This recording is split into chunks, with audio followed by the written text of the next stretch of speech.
Look at our world today. Skyscrapers, satellites, and massive cities. We take it for granted that we are the first intelligent species to rule this planet. But what if we aren't? What if I told you that if a civilization like ours existed 60 million years ago, every single trace of it would be gone? No buildings, no plastic, no steel. Today we dive deep into the Silurian Hypothesis. The terrifying possibility that we are not the first masters of Earth. When we think of ancient civilizations, we think of the Romans or the Egyptians. They lived thousands of years ago, and we still find their stone temples and pottery. But Earth is 4.5 billion years old. If a society rose to power 50 million years ago, the shifting of tectonic plates would have literally swallowed their cities. Steel rusts in centuries. Concrete crumbles in thousands of years. Even our greatest monuments would be ground into dust by the weight of time. The fossil record is surprisingly thin. Only a fraction of a percent of all living things ever become fossils. If an industrial society existed for 100,000 years, a blink of an eye in Earth's history, the odds of finding one of their skeletons are almost zero. Geologically speaking, they would vanish, but they would leave one thing behind: a chemical signature.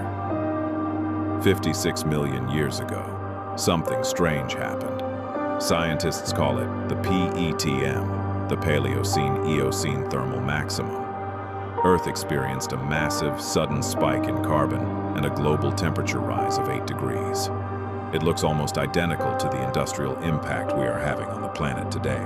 Was this a natural volcanic event? Or was it the smoke from the factories of a forgotten non-human race? But researchers suggest another place to look. If they were advanced, they might have reached the stars. On Earth, erosion destroys everything. But on the Moon, there is no wind, no rain, and no tectonic plates. If a pre-human civilization left a satellite in orbit or a base on the lunar surface, it could still be there, waiting to be found under the dust of millions of years. If they lived, what happened to them? Did they reach a level of technology so high they moved beyond the physical world? Did they destroy themselves in a nuclear war that we now mistake for natural background radiation? Or most chilling of all, are they still here?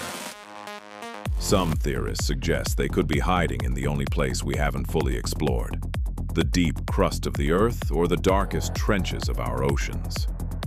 We often look at the stars to find aliens, but maybe we should be looking at the ground beneath our feet. We might be walking on the graves of an entire global civilization and not even know it. They could have had their own languages, their own art, and their own wars, all erased by the relentless clock of the planet. What do you think? Is it possible that we are just the latest in a long line of civilizations? Or are we truly alone in Earth's history? Let me know your theories in the comments. This is a journey into the unknown, and if you want to discover more mysteries of our reality, make sure to hit that subscribe button. Thanks for watching.